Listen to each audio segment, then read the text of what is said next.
নমস্কার বন্ধুরা, কেমন আছেন সবাই? আশা করছি সকলে ভালো আছেন, সুস্থ আছেন। আর আমিও ভালো আছি। চলে আসলাম আবার একটি নতুন ভিডিও নিয়ে। আজকে রান্না করব দেশি মুরগির মাংস। আর ভিডিওটি স্কিপ না করে শেষ পর্যন্ত দেখতে থাকেন। চলে আসলাম রান্নার দিকে। এদিকে আমি সব কিছু গুছিয়ে নিয়েছি আর মাংসটাও কিন্তু ভালোভাবে ধুয়ে নিয়েছি। এখন সব কিছু বাটার পালা। তো শুরু করলাম আদা বাটা। আর আজকে সব কিছু বেটেই রান্না করব। মাংস কিন্তু বেটে রান্না করলে খেতে কিন্তু খুব স্বাদ হয়। তো এদিকে আদা আমার বাটা হয়ে গেছে আর রসুনটাও বেটে নিয়েছি। এখন জিরে বেটে নিলাম। আর বেটে সব উপকরণগুলো আমি কিন্তু মাংসের মধ্যে দিয়ে রাখছি। এদিকে শুকনো লঙ্কা বাটাটাও আমার হয়ে গেছে। আর বললাম সব কিছুই আজকে বাটা মশলা দিয়ে রান্না করছি। এদিকে আদা বাটা, জিরা বাটা, রসুন বাটা আর শুকনো লঙ্কা বাটা সব মাংসের মধ্যে বেটে দিয়ে রেখেছিলাম। আর এখন পেঁয়াজ, গোটা রসুন আর কাঁচা লঙ্কা, আলু সব কিছু মাংসের মধ্যে একেবারে দিয়ে নিচ্ছি। আর কিছুটা পেঁয়াজ কিন্তু আমি রেখে দিয়েছি। সব পেঁয়াজ মাংসের মধ্যে দিইনি। আর এখন দিয়ে দিচ্ছি পরিমাণ মতো লবণ আর দিয়ে দিচ্ছি হলুদ গুঁড়ো। তারপরে দিয়ে দেব তেল। তেল দিয়ে ভালো করে মাংসটাকে মাখিয়ে নিতে হবে। তো চলুন, সব কিছু আমার দেওয়া হয়ে গেছে। এখন মাংসটা ভালোভাবে মাখিয়ে নেব।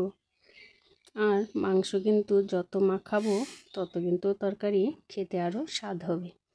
তো মাংসটা মাখিয়ে নিয়ে কিছুটা সময় আমি রেখে দেব। আর এই মাখানোটা অনেকক্ষণ পর্যন্ত আমি এইভাবে মাখিয়ে নেব। ওই যে বললাম, মাংস যত মাখানো যায় তত কিন্তু টেস্টি হয়। তো মাংসটা মাখিয়ে নিই। ভিডিওটি স্কিপ না করে শেষ পর্যন্ত দেখতে থাকেন। আর যারা এখনও নতুন হয়ে আমার ভিডিওটি দেখছেন, অবশ্যই চ্যানেলটি সাবস্ক্রাইব করে পাশে থাকবেন। আর একটা কথা বলি, পাশে থাকলে কিন্তু পাশে পাবেন। আমি এদিকে আলুগুলো কিন্তু কাঁচাই মাংসের সাথে মাখিয়ে দিচ্ছি। আর আপনারা চাইলে আলুগুলো ভেজেও দিতে পারেন, ভেজেও দেওয়া যায়। তো যাই হোক, কথা বলতে বলতে এদিকে আমার মাংস মাখানোটা হয়ে গেছে। দিয়ে দিয়েছি তেল। মাংসের মধ্যে তেল দেওয়া আছে বলে অল্পই তেল দিয়েছি। আর তেজপাতা দিয়েছি দুটো, দিয়ে দিলাম একটু জিরে। ফোড়নটা আর একটুখানি হয়ে গেলেই এর মধ্যে দিয়ে দেব পেঁয়াজ কুচি। অর্ধেকটা পেঁয়াজ কুচি মাংসতে মাখানো আছে আর অর্ধেকটা আমি তেলের মধ্যে দিয়ে দিচ্ছি। তো পেঁয়াজটা হালকা একটুখানি নেড়ে চেড়ে ভেজে নেব। তারপর এর মধ্যে দিয়ে দেব টমেটো।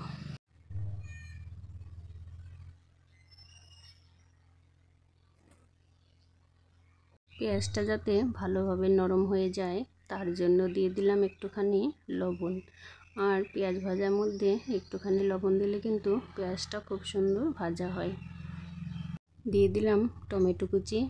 টমেটোটা ভাজতে ভাজতে যতক্ষণ না গলে যাচ্ছে ততক্ষণ পর্যন্ত ভেজে নেব।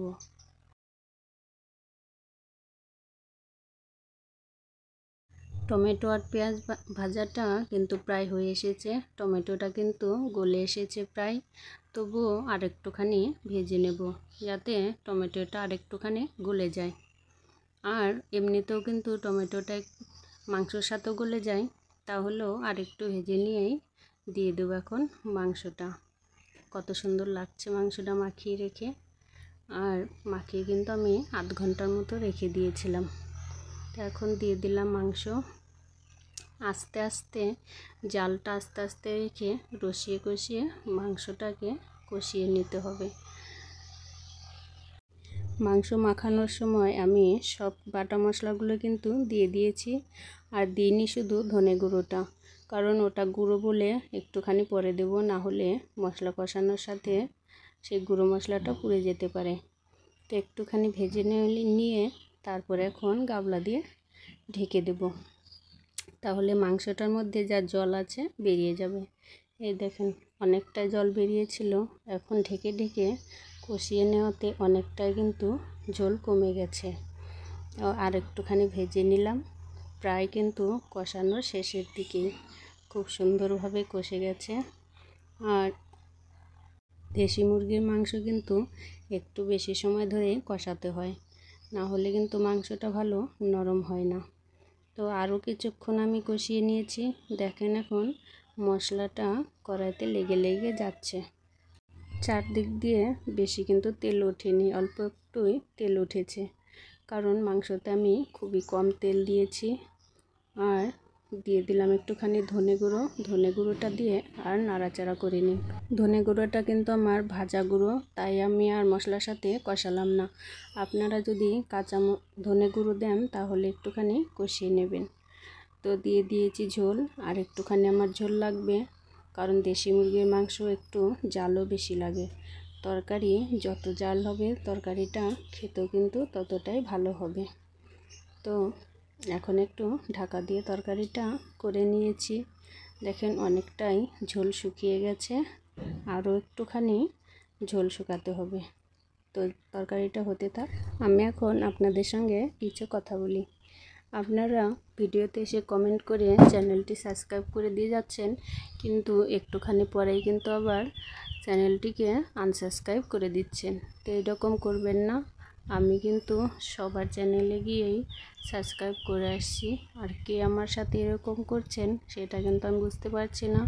তো আশা করছি এরকম আর কেউ করবেন না, কারণ আপনারাও অনেকটা আশা নিয়েই একজনের চ্যানেলে এসে সাবস্ক্রাইব করে যান পাওয়ার আশায়। আমিও সেইভাবে আপনার চ্যানেলে গিয়ে কিন্তু সাবস্ক্রাইব করে আসি। তো এইভাবে কেটে দেবেন না, সঙ্গে থাকবেন, পাশে থাকবেন, তাহলে পাশে পাবেন। তো তরকারিটা আমার হয়ে গেছে। দিয়ে দিলাম গরম মশলা। আর ঝোল কিন্তু আমি বেশি রাখিনি, হালকা ঝোলই রেখেছি। এইটুকু ঝোলও কিন্তু থাকবে না। তরকারিটা ঠান্ডা হয়ে গেলে ঝোলটা আরও ঘন হয়ে যাবে। আপনারা চাইলে আরও পাতলা ঝোলে রাখতে পারেন, আমি কিন্তু বেশি পাতলা করিনি। রসুনগুলো একেবারে সুন্দরভাবে সেদ্ধ হয়ে গেছে।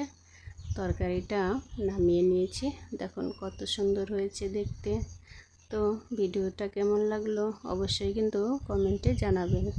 আর শেষ পর্যন্ত যারা যারা আমার ভিডিওর সঙ্গে থাকলেন তাদেরকে অনেক অনেক ধন্যবাদ।